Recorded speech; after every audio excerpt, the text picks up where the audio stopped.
Our society and our world are full of these invented and built up and contrived facades.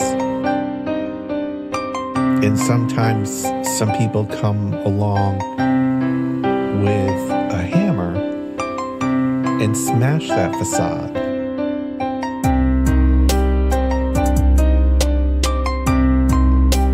It's a brilliant, powerful hammer. It's a brilliant, powerful hammer to smash that facade.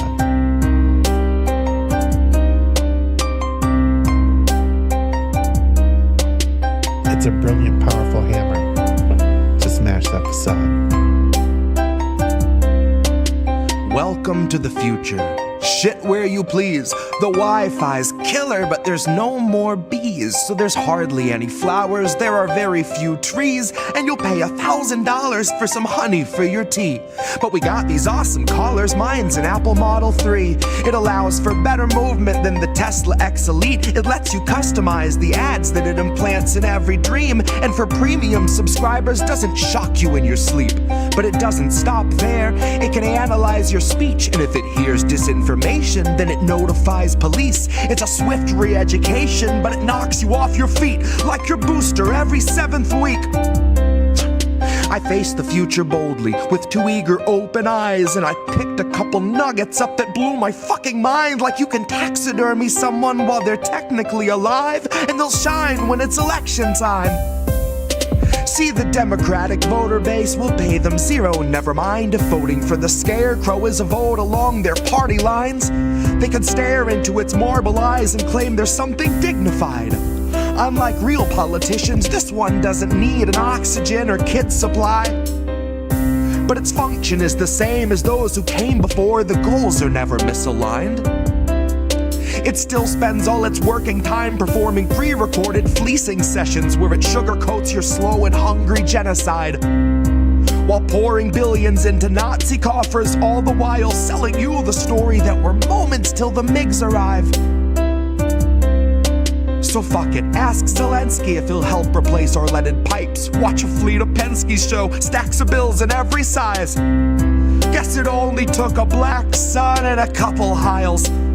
Honorary goose step in some Nazi boots a quarter mile, all while Biden sneers his sordid smile.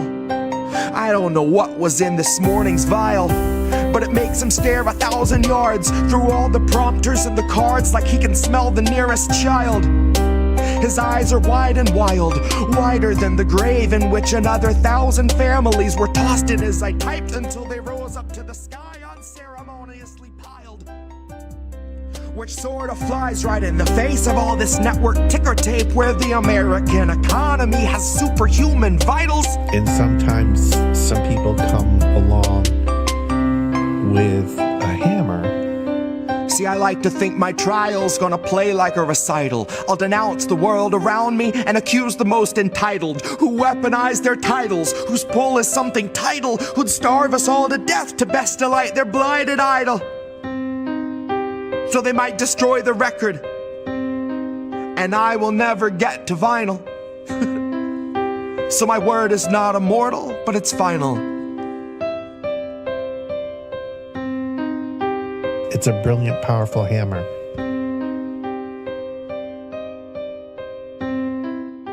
It's a brilliant, powerful hammer.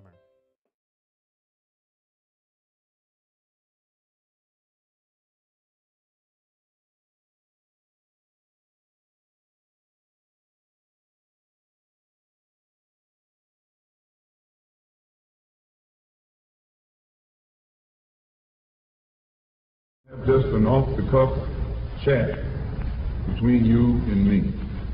Us. We want to talk right down to earth in a language that everybody here can easily understand.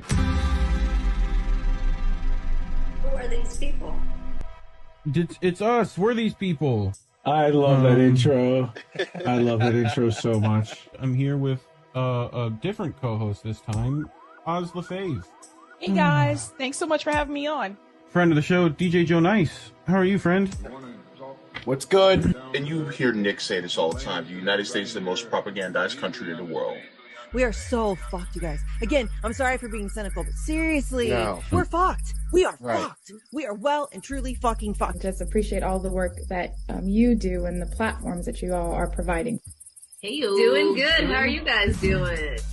And as independent media, we have a responsibility to be, we don't hide our bias, obviously, but we must stay true to the facts. What's up, Pam? Cheers and salutations. Smoke them if you got them. But I am here with a man that I've been waiting to talk to for the last couple of years, Nico House. As an educator, what I would suggest is that, first of all, podcasts like these are made. So you need to be an example for the people and for the future, knowing that your words can actually change the future. What do you feel? What would Kwame Ture feel we would have to do? Well, politics is every day of every minute. You have to be aware of what's going on. Not voting on one day, so the vote has never meant anything. So I'm not a Democrat. See, I would call that guy the Black Obama. No. The issues that we talk about, listen to us. As always, kids, labels are bad. Stay independent. Good night, fam. INN News. It is Wednesday, my dudes. It's Wednesday. There's another episode of INN News with me, as always, Reef Breland, and a different co-host. Indy left while Collin is in vacation mode. So. Who are these people? Who are these people? Oh, right. You saw us on Sunday night for How Do We Miss That? Same show, just different, same people, different show. This time I picked the stories. Yay! So, I get to show up and just hang. It's nice. For once, and yell at me that things aren't working. And interrupt. Yeah. Nice. Like backseat drive. It's the best. It's what everyone wants to do. I have stories. I did bring stories, which you have to look at a little bit. We're going to talk about this. This is from Declassified UK. It's the Counterterrorism Expo in, where are you? Oh, that's weird. I gotta, I guess, fix that. I'm backwards. You're backwards. Am I backwards? Yeah. I'm backwards. I flip Collin. But I'm the backwards man, the backwards man. Collin's not a word. I'll fix that. But yeah, that's UK is going to talk about I'm green. Counterterrorism stuff. Expo they whole had. Isn't that nice? Their whole expo for counterterrorism. It's great. It's I call it the conference from hell. I brought a Caitlin Johnstone article about. Let's go to filters. Fuck it, we'll do it live. Yep. Watch, folks. The magic in action. Transform. Flip horizontal. That should do it. There you go. Hey, hi everybody. I'll just have to keep an eye out that for other scenes that I'm sure you're flipped on. But yeah. I just flip out all day, so it fits. Caitlin Johnstone article. I felt like people were more depressed than usual. And this is an article way back when. I think Caitlin trying to pick people's spirits up, so figured I'd bring some of that. We brought an article from Richard Medhurst about FIFA being terrible sports organization, because it is. So, in between that and the Olympics, not sure which one's worse. So we'll get into a bit of that and why that might be the case. And standard Facebook censorship, as always. So, luckily, it's on the menu. Are on the ball on that. So, yeah, look at Zuck's hair. That's our stories. I know, dude. This whole Zuck. What's up with that, dude? I edited the photos slightly, but it's almost as bad as the real. Are you doing like a CNN Joe Rogan thing? Is that what you're trying to do here? It's way worse than that, dude. I completely pulled the saturation way up. So. Oh, okay. Just making sure. But anyway, all right. Well, as always, we're demonetized on YouTube because we talk about real stuff. So if you want to send us a super chat or leave us a donation, ko-fi.com/indienewsnetwork as always, or you can scan the QR code on your screen Very easy stuff. As always, links are in the description below if you want to find all the ways to donate. It's right there. But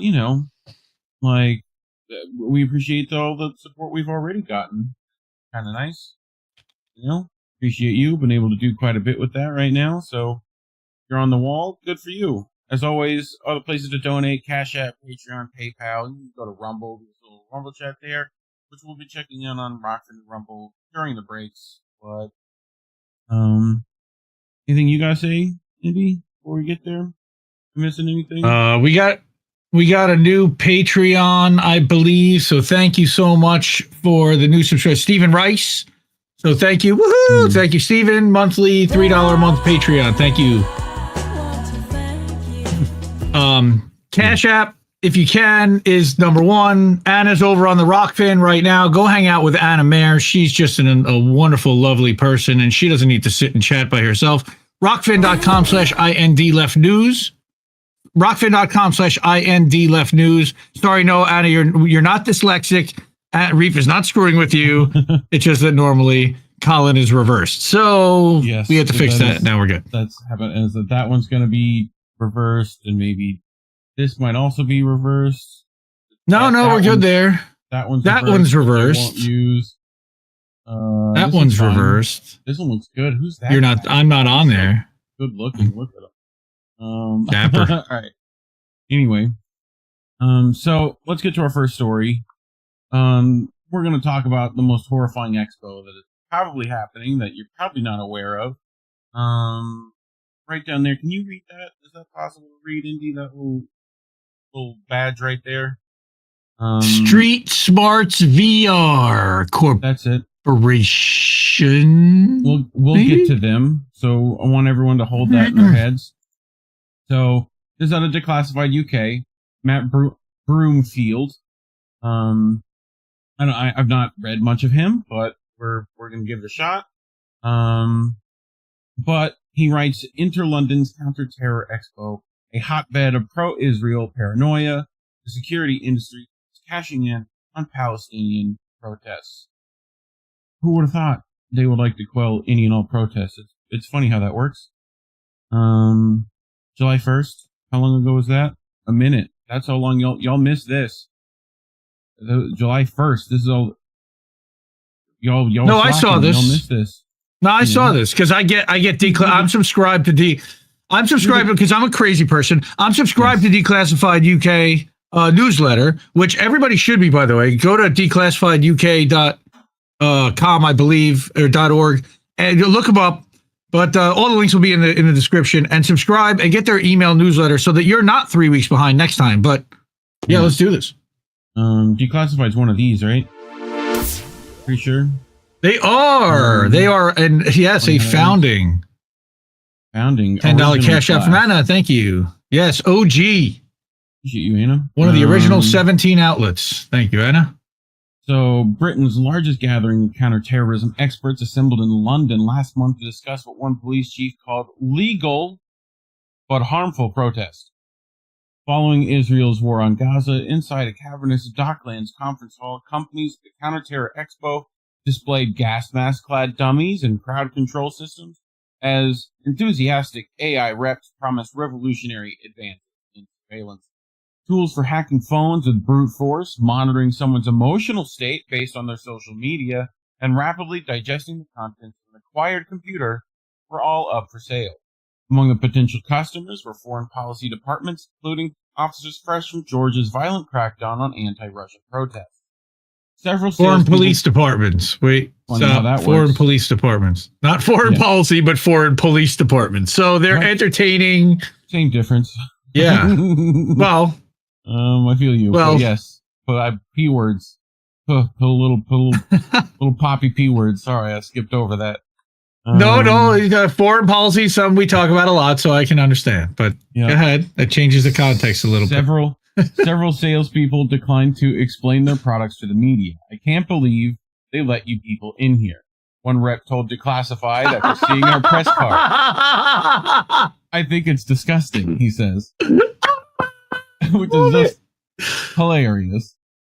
So, Her company markets AI tools for military and law enforcement to process recordings of people's voices. When delegates weren't browsing spyware or sipping craft beer with a 12-pound world food meal deal, they could listen to the security industry's leading lights. These included Detective Chief Superintendent Maria Lovegrove, who runs Britain's Prevent strategy against radicalization. She trumpeted 53 arrests for terrorism offenses since October 7th. Only one of these was for violence. The rest concerned social media posts or attending gatherings. So, thought police. Sounds like. Yeah. So, asked whether this data suggests police are overreacting to peaceful Palestine protests, Lovegrove valorized an early intervention approach. She told Declassified this was the greatest tool in preventing terror attacks and insisted officers only arrest and prosecute when we have to. Among those arrests were 3 women found guilty for wearing paraglider stickers at a protest. Oh my god. Paragliders, so scurry. Dom Murphy, the Met's counterterrorism commander, told delegates he was monitoring legal but harmful. What is that, Indy? Legal but harmful. Not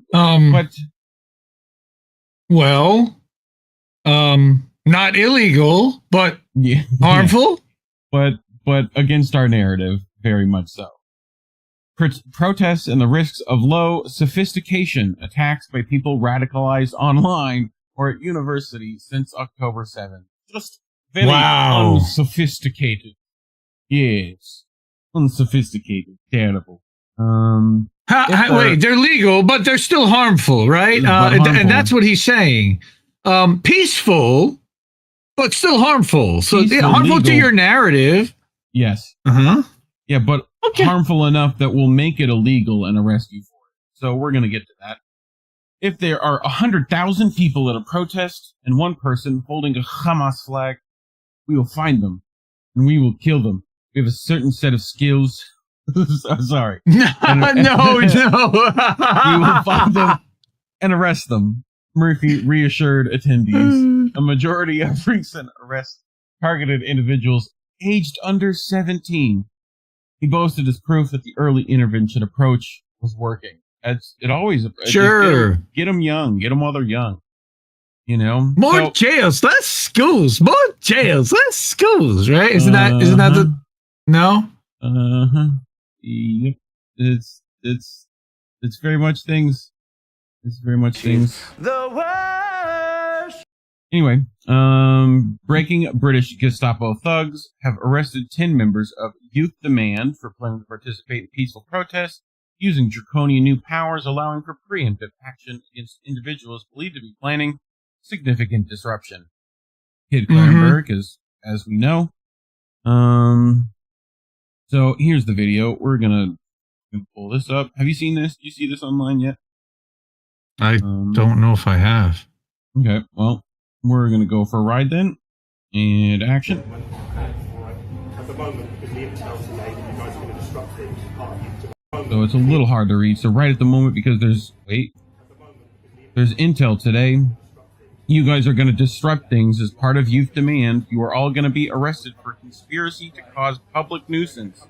The officers here are going to come towards you now and do that, and then explain to you a bit more. You can film, that's fine. Until you're released, come forward. This is conspiring to cause a threat. How is this more harmful than the people arming Israel? Another location where the same thing happens. Okay. Guide them where they're going, they don't want to fall over. Well, they're being very polite and gentle in their handling of the protesters, I have to say. Very dangerous criminals. I don't think U.S. cops are behaving quite that way with protesters. No. Holy shit. Not at all. That's like did he give him a little massage afterwards? It is almost like, excuse me, sir, we have to arrest you now. You know, like, I'm so sorry. So sorry, old boy. I'm sorry. So, oh man. Another panelist, praised Britain's ability to preemptively arrest people for public order offenses at demonstrations and target them for terror offenses further down the line. Craig McCann, former senior prevent officer, expressed the mood in the room when he described ceasefire marches as a permissive environment for the transfer of extremist ideology. Like other speakers... Can we flip back to it? What? Oh, yeah. Can we flip back? That would help. Thanks, fam. Like other speakers, he sought to delegitimize opponents of Israel's war on Gaza by characterizing pro-Palestinian protests as an Islamist camp conflating with far-right anti-Semitism. They're antiseptic. Indeed, that's... Everybody's antiseptic. Yep. So, McCain explicitly linked Palestinian nationalism with Nazism and Israel's propaganda point. Fellow panelists claimed parts of London were a no-go zone for Jews. Discussing threats from street protests all the way through to terrorism, the conference presented far-left, far-right, Islamist, and environmentalist ideologies as equal interrelated threats to British society. This worldview echoes a recent report on political violence by UK government advisor Lord Walney. The unelected peer, better known as John Woodcock, has deep links to the Israel lobby and arms industry, sparking allegations of bias. Hey, it's Britain. Phrasing. It's pretty funny how they're spinning it. Yes, thank you. How they're spinning it that far left, far right, Islamist and environmentalist ideologies are all the same. Yeah, very much. Because I can clearly see that far right ideology is equally as violent as Extinction Rebellion, for example, right? Okay. Well, discussing threats from street protests, we read that. So the worldview echoes a recent report on political violence by John Woodcock. After lunch, discussion turned to British values and protecting England from the menace of social media and foreign flags that vexed thousands of officers under Murphy's command. So vexed. I love it. So remember at the beginning, the photo at the beginning of this, right? Was that guy with the badge, right? Remember Street Smarts VR? That was on there. I told everyone to remember. So I want people to take a look at what kind of things are actually being showed at this expo. And it was very hard to find video footage of anything actually happening at this expo. I'm sure there's a load of terrible stuff. But this one I could find. So we're going to take this, and I'm also going to put this on it just in case. Fair use. Should be fair use. We're going to comment on this and make color commentary and all that stuff. So definitely usable. So that's look at this nonsense. So Street Smarts VR is a virtual simulation training platform for law enforcement and first responders. We expect our first responders to go out and put their lives on the line. We can provide the best training that technology allows. Developed in partnership with law enforcement and the military by a veteran and former first responder, Street Smarts VR is based on real-life situations. Using body cam footage and advanced motion capture technology, we create realistic training scenarios for any circumstance. Still going to need to see your license and registration. Sir, I need to see your base ID before I can let you go. What now? He's got a knife! Our technology lets instructors control scenarios with multiple branches at multiple points, creating dynamic situations to test officer response. Oh my god! Oh my god! Hey, drop it right now, drop it! Instructors can then replay a scenario, examining different camera angles, perspectives, and threat distances. I'm going to imagine a murder 75 different ways. And evaluations to unit-wide behavior, scenario preference, and holy training shit! times. Yeah, dude. Street Smarts VR this also reminds me of like with unlimited usage. Agencies of any size can get a future-proof, this also reminds me of like and efficient training package that includes regular updates, 24/7 customer support, and no hidden fees. You ever see like the Chinese videos? Yes. Yes. When they I know what you mean. when they recreate. Yes. Or even the ones where like the news are trying to recreate what happened to Tiger Woods. I think that would be beneficial for any agency. The future of training is here. You turned it down. Okay. Yeah, I did. Dude. What training right there. the hell? Oh my god. There's nightmare fuel for you. So, it's kind of funny. In my professional life, in my other life, I attend trade shows occasionally, a couple times a year. And this is holy crap. You walk up to booths and it's ways to spy and annoy and destabilize people. Sure. Do you think the VR has like a old lady with a pot of water scenario, or just to be super relevant? Oh my. Anyway. Or a guy on a roof. Possible. Well, slope roof. Many felt the next generation tech on display would ensure ever more effective crackdowns on street protest and dissent. If nothing else, the gadgets give a golden parachute to retired police. It seemed mandatory for every other stall to boast a former cop now paddling AI image detection software on the basis of their years in the force. McCann was among many to have traded in his warrant card for a job in the security industry. He's now a director of Spectrum, strategic preventive expertise to counter terrorism risks using upstream measures, as opposed to downstream. Of course. Absent from the XO, of course, real reflection on how on the terror Israel inflicts on Palestinians, nor how austerity or foreign policy can lead more young people down the path of violence. Ida Kayako, the name? You got me? I don't know what those those are those weird vowels. Yeah, those are those weird vowels. Gonna have to learn those. So Kaiko. Anyway. Hey. Royal Holloway University, who attended the Expo, later told Declassified that Palestinian activists were being targeted by draconian legislation, which stands in stark contrast with the supposed British values of freedom of expression and democracy. I didn't think that it had that much of those values, but myself, personally, mainly colonialism. But she accuses the British authorities of using counterterrorism to repress protests, which are inconvenient to the government and its diplomatic relationships, in this case particularly those with the U.S. and Israel. So, fun.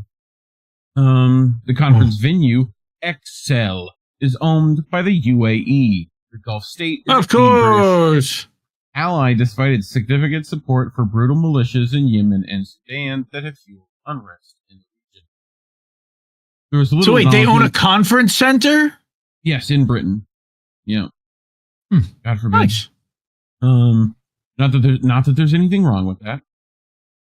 There was little acknowledgement that Israel's invasion of Gaza has killed over 38,000 Palestinians and left the country's leadership under investigations for war crimes and genocide at international courts. We're going to get to some of those later tonight. The Met's War Crimes Teams, which falls under Murphy's Counterterror Command, has itself received complaints about Israel's conduct, which he's meant to investigate.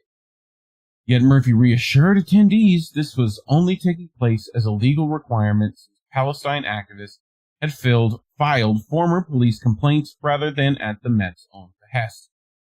Flaws in the Prevent scheme were not up for discussion, despite its repeated failures to identify terrorists and tendencies to alienate vulnerable communities. Critics say it encourages doctors, social workers, and teachers to report young people to police, often sowing mistrust with authority figures. You think? Like, what? Okay.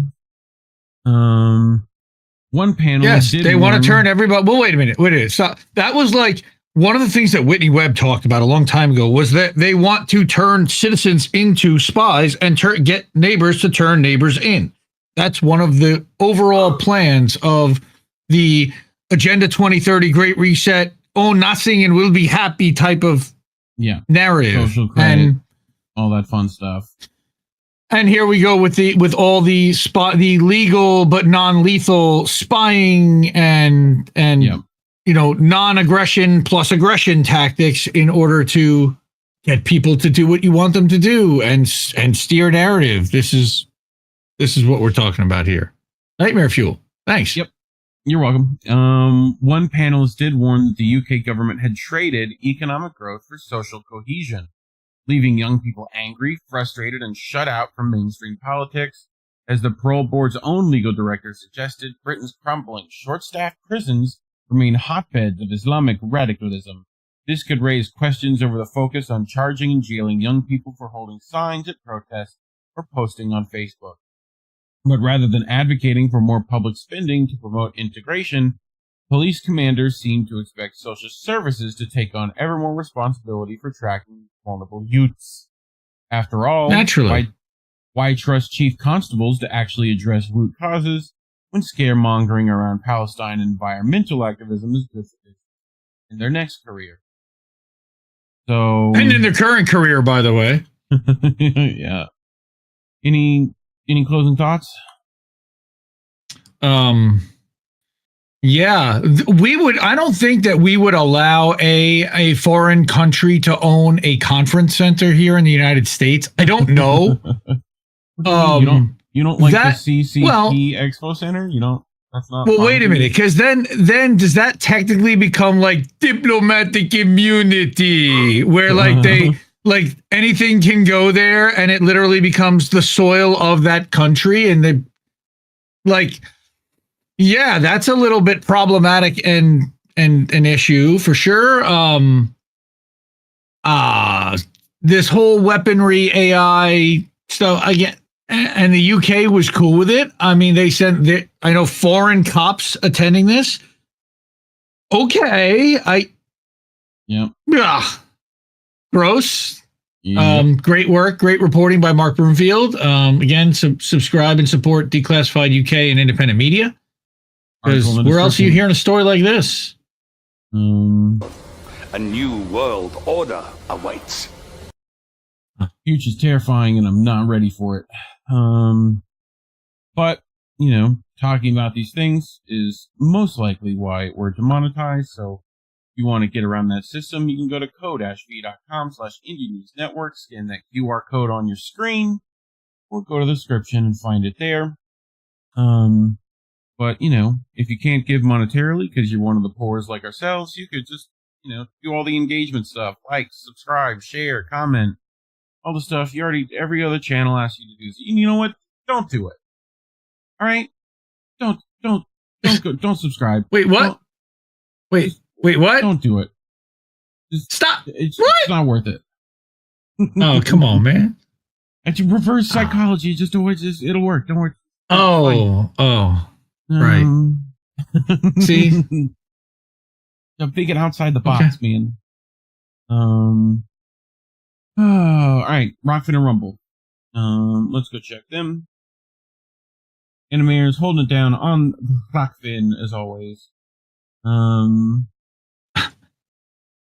But yes, terrified of the Ring doorbell. I mean, if you told like, I don't know, 10 years ago that you're like, man, people's doorbells are gonna have cameras in it and they're gonna be able to record you. People would not be. Dale Gribble would be heavily upset at that. The Gribble Report. That's kind of what I feel like INN has turned into in a lot of ways. We are Dale Gribble. We are Dale all Gribble. day. All of us. The Gribble Network. Rumble, come on. Rumble, we got Ghost Star Namaste. That's it, and then it's just me yelling at the fact that I hate streaming tech sometimes because I guess it annoys me. I get it. It's right when you're about to go live too. It just decides, I don't wanna. You know, and every other second of the day you have it on. It's fine.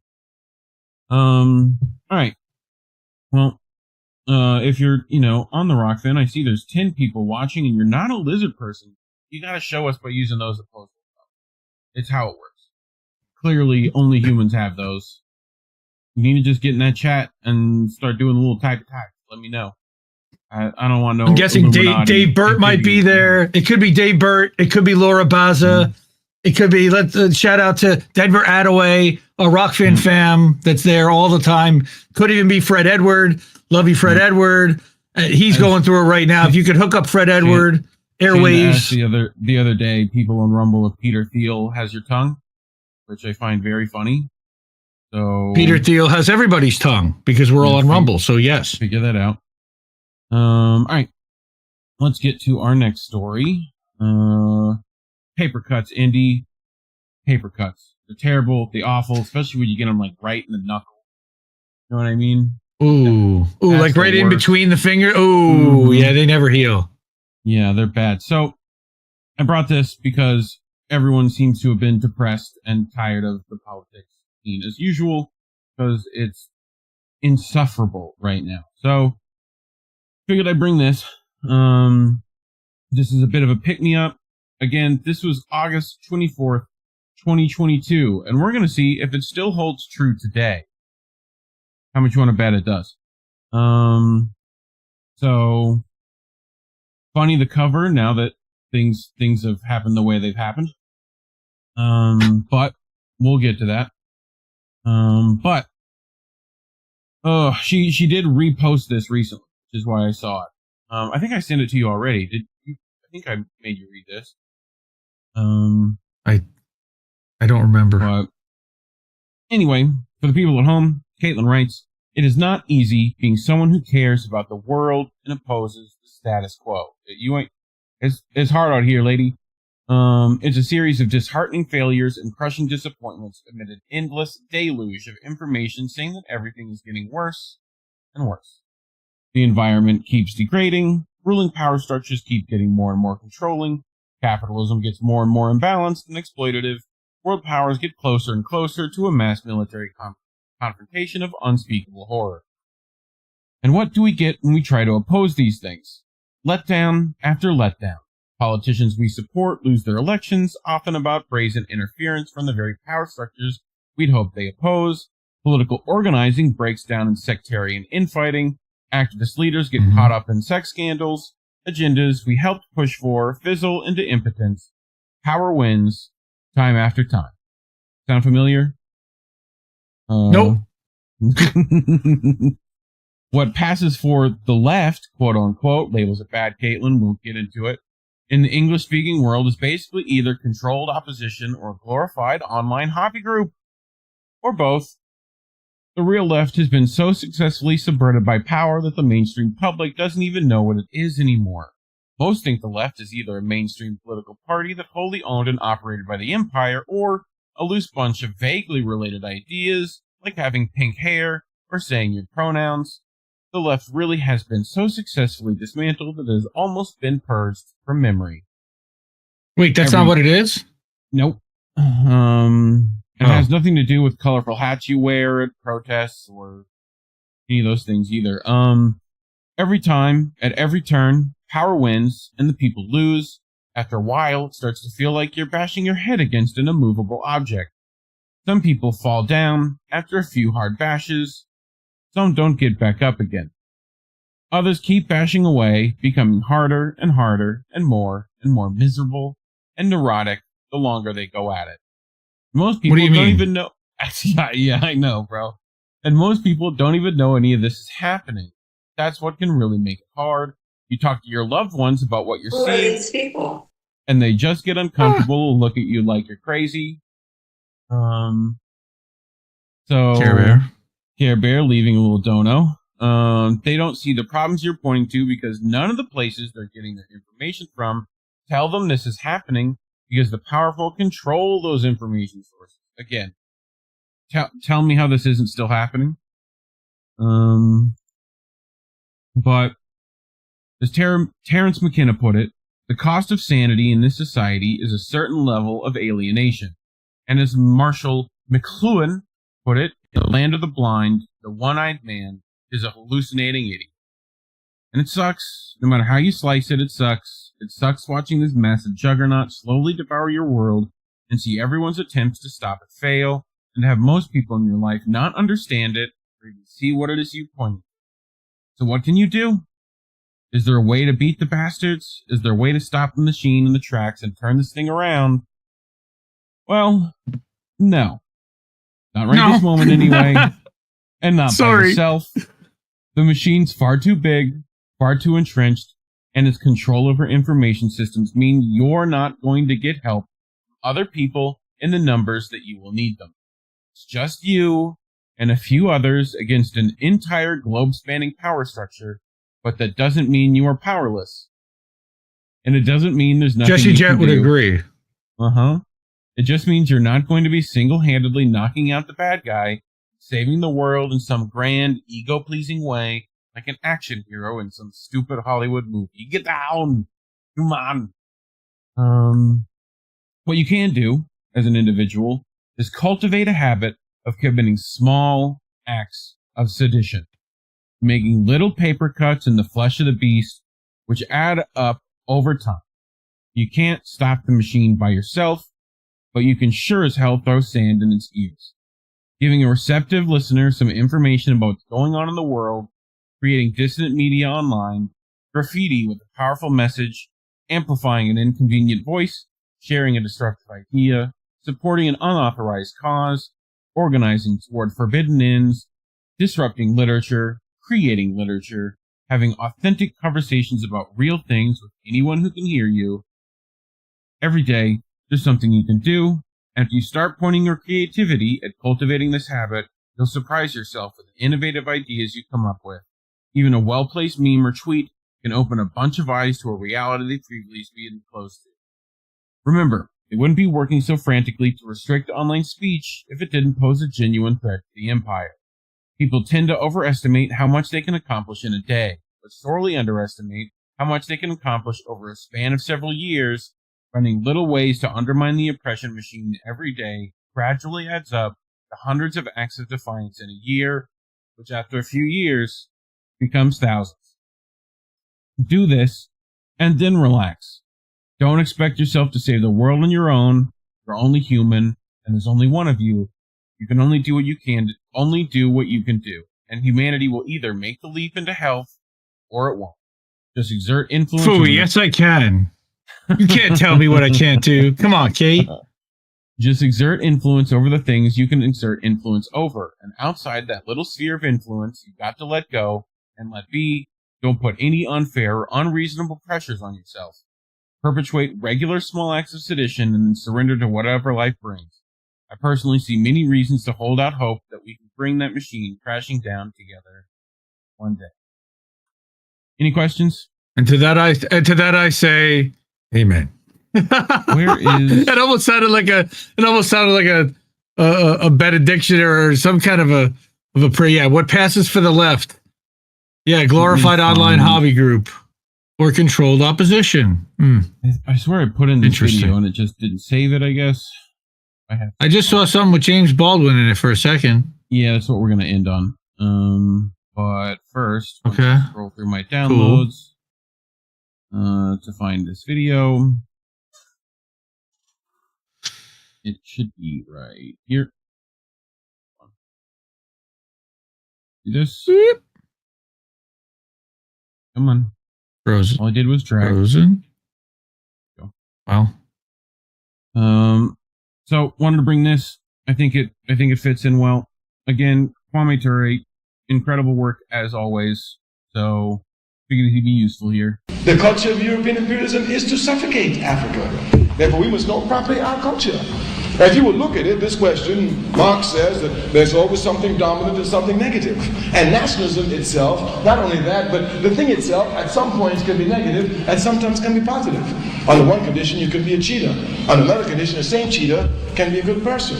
I mean, the beauty of this is understanding people like Malcolm X and seeing that you have nothing to worry about. I mean, Malcolm X was a drain in our community. Malcolm X was a criminal element in our community. He went to jail, and in jail, he went from being dominantly negative to being dominantly positive into such a position that he became a sterling revolutionary, giving examples of people all over the world. That's why I'm not worried about our brothers. We got 25% of our brothers in jail. That's good. That's at least 10% Malcolm X if all 25 don't make it.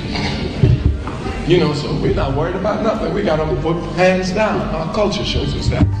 Yes. Oh, you got so much drugs in the community. You know nothing. The Chinese whooped them with opium, cracking opium, and that was in the 1890s. Give me a break. Wake up. You're fighting a war. This is a war. You don't cry when you're fighting a war. When a man is dead, you don't cry. If a man gets shot by a police, that's war. If a man died with drugs, that's war. When a man gets crippled in school, that's war. When somebody gets put out of bad housing, that's war.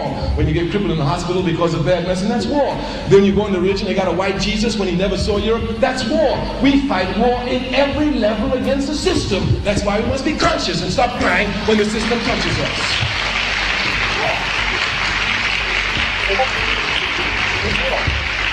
If you don't want to wage war, get out the way.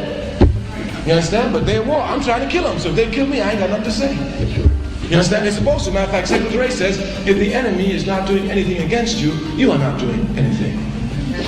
Matter of fact, anytime they start doing something against me, I worry. Every day they're supposed to be doing something against me because every day I'm trying to destroy them consciously. And it's through the culture that we will do it. Any questions? Man, I wish I had heard more of him before recently, is all I would say.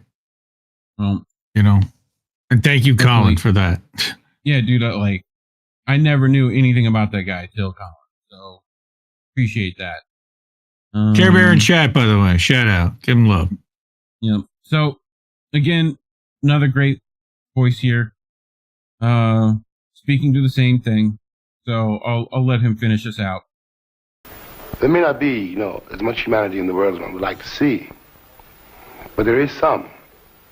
There's more than one would think. In any case, if you break faith with what you know, that's a betrayal of many, many, many, many people. I may know 6 people, but that's enough.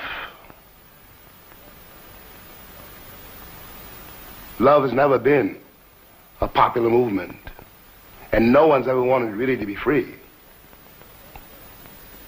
The world is held together, really it is held together, by the love and the passion of very few people.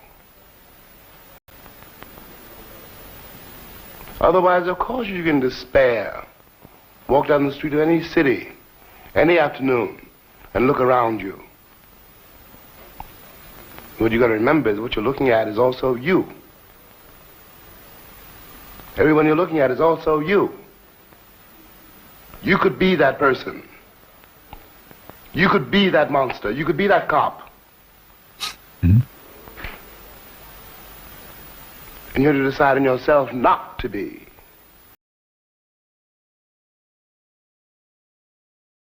I mean,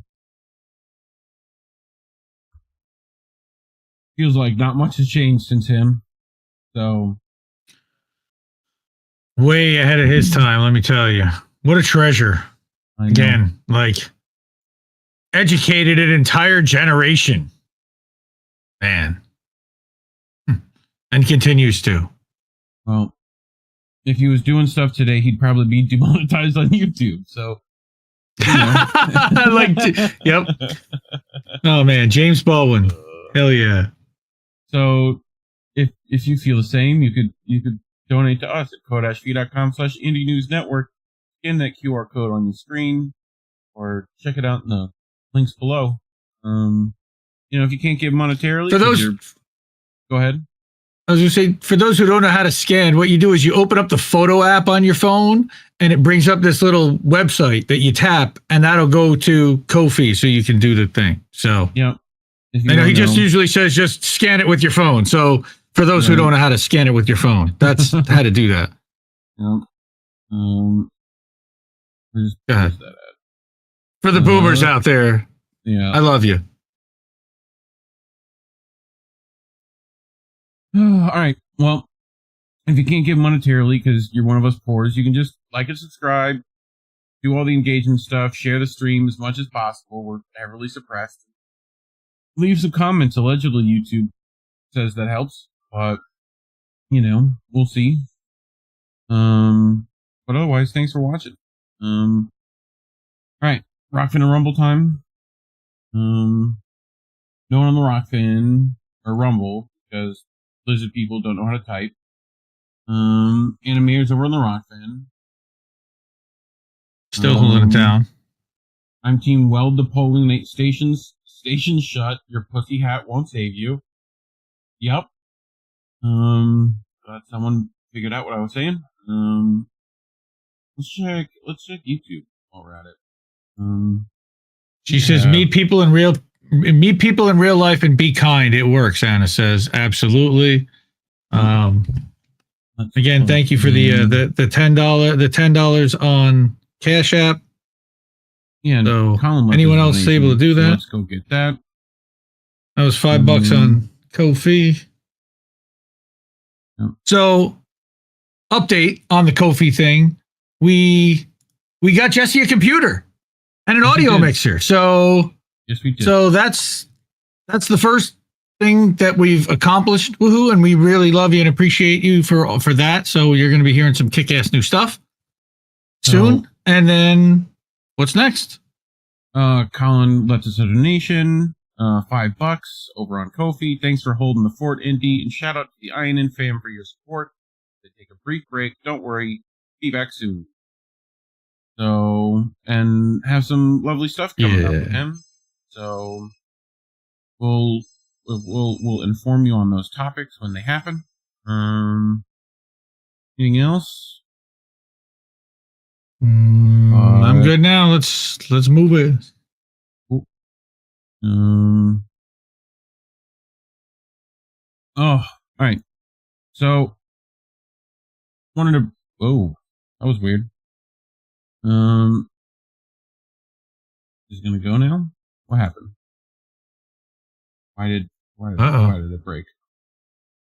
Okay, that works. That works. Weird. Hi. I fixed it. Okay. And we're okay. Wanted to bring this story, mainly because it's Richard Medhurst, and he doesn't write that often. So figured he was writing about something important, and no, it's a topic I don't know much about. I know it's a giant sport in the world, and affects a lot of people. A lot of people watch this, so figured it was probably important to look into. But Richard Medhurst writes in The New Arab, Israel's team lineup is full of soldier footballers. FIFA's failure to ban it makes it complicit in genocide. Sounds like another big sporting event happening in Paris. But Richard writes, every Israeli football player is a soldier. Joining the Israeli army is mandatory in order to become a football player in the national team. True. This is one of many reasons why the Palestinian Football Association is asking FIFA to expel Israel and uphold its own rules and regulations. When the Ukraine war began, athletes from Russia and Belarus were forced to compete as neutral athletes. This meant no flag, no anthem, and no connection to the armed forces or support for the war. Not only are all Israeli football players soldiers, but they regularly advertise and promote the Israeli army, posting photos of themselves in their fatigues and inciting genocide on social media. One Israeli football player, Sean Weissman, asked, why haven't 200 tons of bombs already been dropped on Gaza? He is in the Israeli Air Force. His teammate, Tomer Yosefi, said on Instagram, we'll erase Gaza permanently. Even the Israeli women team put together a montage where they switch back and forth between the Israel Army uniforms and football jerseys. The message is clear. We are not just football players, but soldiers, and proud of it. FIFA claims that football should be impartial and apolitical, yet many Israeli football clubs host receptions for Israeli soldiers, fundraise for them, promote recruitment, and post pro-war propaganda online, and obituaries for dead Israelis. I spoke with Dr. Katerina Pechlovic, head of the Palestine Football Association legal team, leading the charge to expel Israel. She told me that the players should be expelled from football because these are some of the worst and gravest hate speech examples that I've seen in football or sports. The Israeli Football Association even visited an Israeli Air Force base currently taking part in the genocide against Gaza. Over 300 Palestinian athletes have been murdered by Israel since October 7th, including 266 professional football players and 60 children from the youth league. Well, stop right there. Okay. Yeah. If every Israeli soccer player, I'm going to call it soccer. I don't give a shit. If every Israeli soccer player, just to insult those motherfuckers, everyone else is football. For Israel, it's soccer. All right, but for every soccer player in Israel, all right, that they have on their team, they've murdered like 5 other Palestinian professional soccer players, professional Palestinian athletes, 266 pro fucking soccer. And yet they're allowed. Yet they're allowed to. 60 children. How many teams is that? Oh, 11 on a side. Yeah. Sorry. Continue. They're still doing great from what I hear. So should tell you something. Israel has killed 3 players from the Palestinian football team. The coach of the Palestinian Olympic football, an international FIFA referee, and assistant referee were also killed by Israel. Most were murdered in their homes alongside their families. In the occupied West Bank, Israeli forces have killed 11 footballers and detained 9. All sports facilities in Gaza have been damaged or destroyed by Israel, including all 41 football pitches and the headquarters of the Palestine Olympic Committee. 7 football pitches in the West Bank have also been attacked. Adding insult to injury, Israel has transformed Gaza's football pitches into concentration camps, where men are stripped, blindfolded, and forced to sit in stress positions all day. Yarmouk Stadium is one example of this tragedy. Israeli bulldozers then destroy the football fields to render them useless, keeping Palestinian captives all the while. Not only have FIFA done nothing about this criminal behavior, they have also tried to evade the issue entirely by postponing it twice. The PFA first proposed Israel's expulsion in May at the FIFA Congress in Bangkok. Rather than allow all 211 members to vote on the matter democratically, FIFA kicked the issue to the FIFA Council, which only has 37 members, most of whom are sympathetic to Israel, thereby limiting the chance of a suspension. Israeli media confirmed that a vote in the FIFA's Congress was the Israeli Football Association's biggest concern. A meeting was meant to be held on July 20th. However, at the last minute, FIFA postponed the meeting, claiming it hadn't received a report from its legal experts, and that the Israelis and Palestinians had requested such an extension. This statement is simply untrue. People close to the matter informed me that the legal report was already delivered to FIFA a week ago. FIFA used the short extension granted to both parties as an excuse to delay the announcement of its legal assessment by another month and a half, namely until after the Olympics. This delay tactic means that Israeli athletes will be able to participate unimpeded. By comparison, FIFA took only 4 days to ban Russia's national football team, clubs, and athletes. FIFA's justification was that Poland, Sweden, and others refused to play against Russia, even behind closed doors in neutral territory. So, I'm going to bring this video because it pertains. This footballer was asked to speak about the war in Ukraine. Instead, he spoke about Palestine and the hypocrisy of the West. Let's check out the footage. Oh, this is always weird. I gotta unfull screen, then full screen. Very odd. Fix your stuff, Google Slides. Man, it's so frustrating to see all this shit. Volume? Oh. No sound. Gotcha. I got it. But we've all seen what's going on in the world at the moment with Ukraine, and nobody's happy with what's going. Nobody should ever accept any killings in the world, any oppression. But we've never been allowed to speak about politics in sports, but all of a sudden now it's allowed. So that we're allowed, I hope that the people also look at the oppression everywhere in the world. I mean, the Palestinians have been going through that for the past 74 years, and crowd claps. But I guess because it doesn't fit the narrative of the media of the West, we couldn't talk about it. But now that we can talk about the Ukraine, we can talk about Palestinians. So please keep that in mind. Thank you very much. I mean, where's the lie? Well, they certainly should be able to talk about Palestinians, and the fact that they've sunk hundreds of billions of dollars into Ukraine and they've gotten nowhere. Actually, they're way worse off than they were. So, yeah. Yep.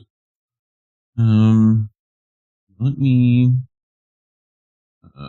Let's go back to Richie's article here about how cowardly and how disgraceful FIFA is for an international body that's supposed to be protecting athletes and the integrity of sport as something that's supposed to promote, comradeship among countries and international relations. Mm-hmm. Fucking disgrace. However, when it comes to Israel, there are even more countries that refuse to play them, yet FIFA won't ban them. Another pretext for banning Russia with a supposed lack of security for players, officials, and fans, Belgium and Italy recently refused to host Israeli matches, citing security concerns. Moreover, Israeli matches in the occupied West Bank present their own set of security challenges. Dr. Pejetlovic tells me that recently in Greece, an Arab guy was beaten half to death by Israeli football fans. Even before October 7th, FIFA had ample grounds to ban Israel. Israel's football clubs in the occupied West Bank are illegal, just like Israeli settlements. FIFA clearly states that one football association may not play on the territory of another. Dr. Pejetlovic explains the UEFA Secretary General at the time, who instructed the Russian Football Association to stop holding matches in occupied Crimea, was Mr. Infantino, the current FIFA president, was now completely ignoring the fact that the Israeli Football Association is joining clubs from the occupied West Bank and East Jerusalem in its national league. Israel, and perhaps even more concerning, hosting matches in the West Bank, which belongs to the Palestinians. Israeli... What? Yes? Wait, they're hosting matches in area that they don't huh? Mm-hmm. Wow. Yep. So, damn. Israeli players are not only violating the Olympic Charter and FIFA's statutes and human rights policy, but even the recent court order of the International Court of Justice, calling on Israel to abide by Article 1 of the Genocide Convention to prevent and punish genocide. This is a binding order, which applies equally to influential public figures such as professional footballers and athletes. The possibility of being expelled from FIFA has sent Israel officials scrambling. Officials from the Foreign Culture and Sport Ministries, the National Security Council, have been working to torpedo the potential ban. On X, Twitter, the Israeli foreign minister openly threatened Jibril Rajoub, the head of the PFA and Palestine Olympic Committee, which with imprisonment if he did not drop the request to expel Israel from FIFA. So, okay. With the balls on these guys. Anyway, no one is asking FIFA to mix politics with sports, but rather to simply apply its own rules and be fair. God forbid. But wait a minute. You know you're the one that's in the right when you're threatening to arrest the guy that is... asking to have you expelled. Ridiculous. Because you're obviously so right that you're going to win the case, right? Mm-hmm. And this happens in just about every sport. Shit. It seems like Palestinian athletes everywhere get censored and, everything's stacked against them. So, good luck out there. Fuck. But, yeah. Ban Israel from the Olympics. Ban Israel from FIFA. Fuck that. Yep. Boom. Sorry, that's my thing. I don't know. That was I got an alert. Don't you love those? You're not supposed to even hear that. I know. You got your sound to pump through. Well, talking about these things is, of course, why we're demonetized. So you can go to code-v.com/indienewsnetwork, scan that QR code on the screen with your little cellular phone, or go in the description below and find the links there. Very easy to support us financially. We appreciate all that you give, and if you can't do that, who are these people? Like and subscribe, hit the share button, send it to your friends, send it to your grandma. She probably needs something to watch. That's what she said. Send it to your grandma. Otherwise, leave a comment. Let us know what you think. Otherwise, thanks for watching. All right, Robin, to the Rumble King. Still just lizard people on Rumble. 72 lizard people on the Rockfin says just ban the Olympics. I agree. My daughter, my wife is actually really excited to show my daughters the gymnastics stuff, and I'm just like, yeah, no, I get it. I'll be watching some of it, like Taekwondo, wrestling, all that stuff's like interesting. Nah, don't give a shit. They can all fuck off. Sorry, bro. You don't want to watch skateboarding, bro, or interpretive dance. Interpretive dance. Okay, sure. What's the one? Single synchronized swimming. Synchronized swimming singles. Red Edwards says ban is not real from Palestine, not just from FIFA, and agreed. Sure. Definitely from the West Bank. God almighty. This shit. I know. That's not a total violation of international law right there again. I mean, how we're gonna get to that. Yep. Well, anyway, but yeah, Anna Mayers also said, "Yay, Jesse laptop." I'm hoping that gives them a big bump up in quality. So look forward to the next, American tradition. All right. That'll be next Tuesday. Egregore says, not lizard people, Skrulls. What? Skrulls alienacist. That's what it is. Anyway, all right. You ready for our next one? I just figured you want to look at this guy's face. Oh, God. But, frightening. Isn't it, though? I love the Hebrew English font. It is very classy. You know what that's called? It's literally called Hebrish. I just find it funny. It just makes me hate it more. I know. Look at his face, dude. Look at those eyes. What are those? Jesus Christ. It looks like he's very high right there. It does. I think he probably was. So we need a couple of these right here. Yeah. That guy and the publication he writes for, too. Yep. Kit Clarenberg. We've used him frequently on the show for Mint Press News, as well as like 8 other places. Show. Friend of the show.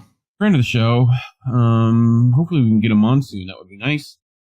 Meta's policy on Zionism Exposed. Cyberwell scrambles after Israel's ties revealed. Have you heard of Cyberwell, Indy? Well, I had because I'm in that world, but yeah, it's not good. Censorship industrial complex shit. Here we go. Well, on July 10th, it was announced that social media giant Meta would broaden the scope of its censorship and suppression of content related to the Gaza genocide.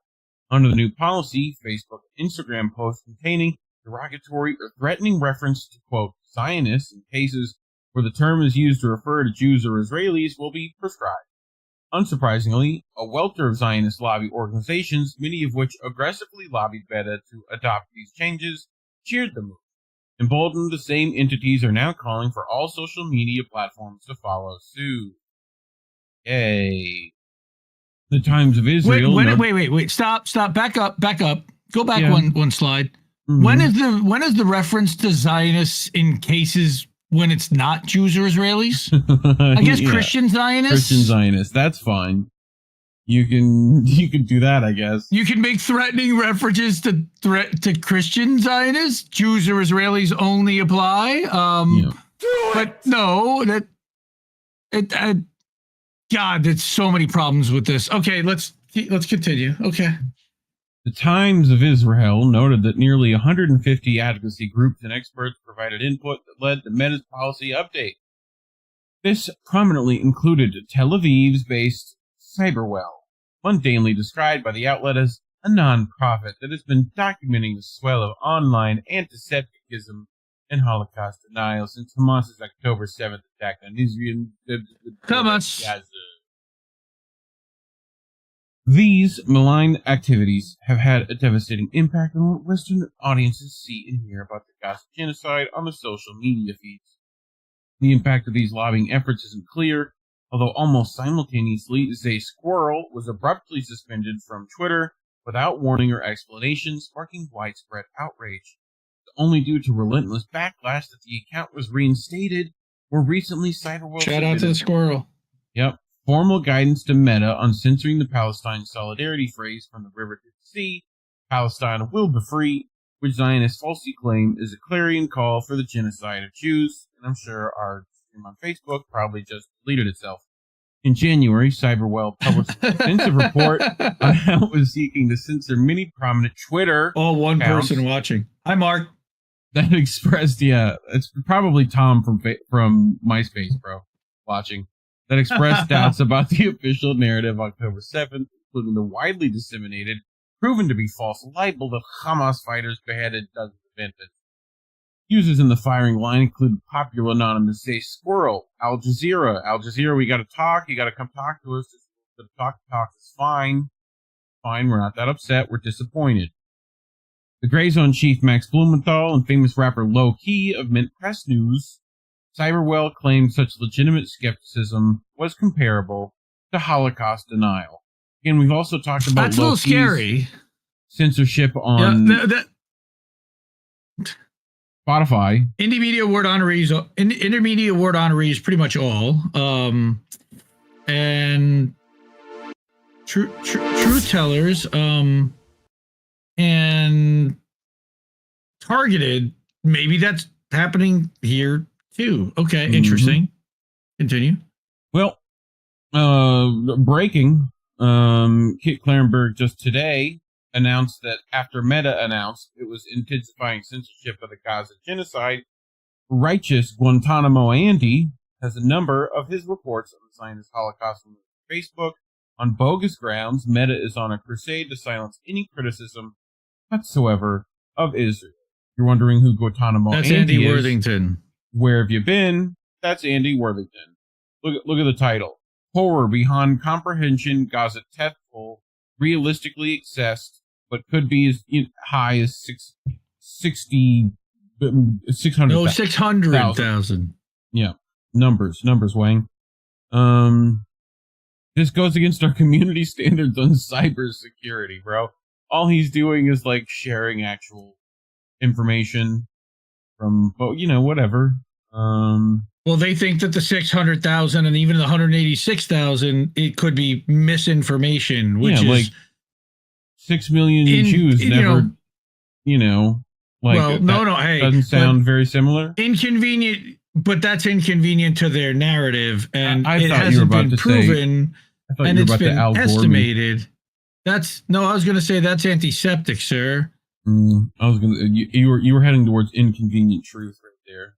You were heading to. No. Thanks, Kit Clarenberg, for highlighting how Facebook has removed 2 posts critical of Israel that have posted change on the 9th, allegedly targeting political attacks on the star in starism. I've been posting about Israel's genocide since October 7th, haven't had any posts removed until now. Funny how that works. Well, that's because of Cyberwell.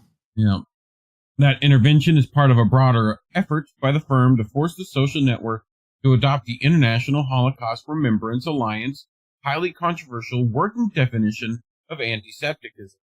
This definition, which has been condemned by many sources, including academic David Feldman, who helped draft it, for falsely conveying criticism of the Zionist entity and antisepticism, is a major inspiration for Cyberwell, so too it seems sinister Israeli government's psychological warfare blitzkrieg, ironic, concerned with mass consciousness activities in the U.S. and Europe. So, 35 pro-Israel groups have called on social media platforms to copy the Meta ban. I don't know if you knew this, about adopting the IHRA and whatnot. So, fun, we urge YouTube, TikTok, LinkedIn, Snapchat, Telegram, Reddit, and other social media platforms to follow YouTube's lead by similarly identifying, fighting both classic and new forms of anti-Septicism. So, on June 24th, journalist Jack Paulson reported that Cyberwell was one component of the insidious effort to shape and spread pro-Israeli narratives across the Western world, known as Voices of Israel. In response to the expose, Cyberwell repudiated any affiliation with the long-running Israeli-funded Hezbollah operation receiving government funding from any country. As we shall see, though, Wait, what? there are... Yeah. Yeah. Wait, what? Uh-huh. Reputed any affiliation with the long-running Israeli-funded Hezbollah operation. No, they would never. They repudiated. No, what? They repudiated so hard. We're so hard. Repudiated. Come on, man. Not us. As we shall see. Though there are unambiguous grounds to doubt, deny. No. So, it's vital to clarify the political ideology and financial forces guiding Cyberwell's operation. Obviously got to follow the money, no? And malign the interests that its censorship activities serve. The non-profit, quote-unquote, is now a trusted partner of Meta, TikTok, and Twitter, and ostensibly assisting these major social networks to combat disinformation. In reality, this grants a shadowy private firm with open links to Israel's intelligence apparatus evident ambitions to take its censorship crusade global, unrestrained power to prevent the reality of Israel's genocide from emerging publicly. Drunk in not for profit doesn't mean not for money. Yes. It just means they spend all the money they get. Yes. But in response to the exposures of Paulson, Cyberwell, which had hitherto operated with a reasonable degree of transparency, went scurrying underground. Many sections of his website were pruned of incriminating information or deleted outright. This included a highly illuminating section on the individuals running and advising the outfit.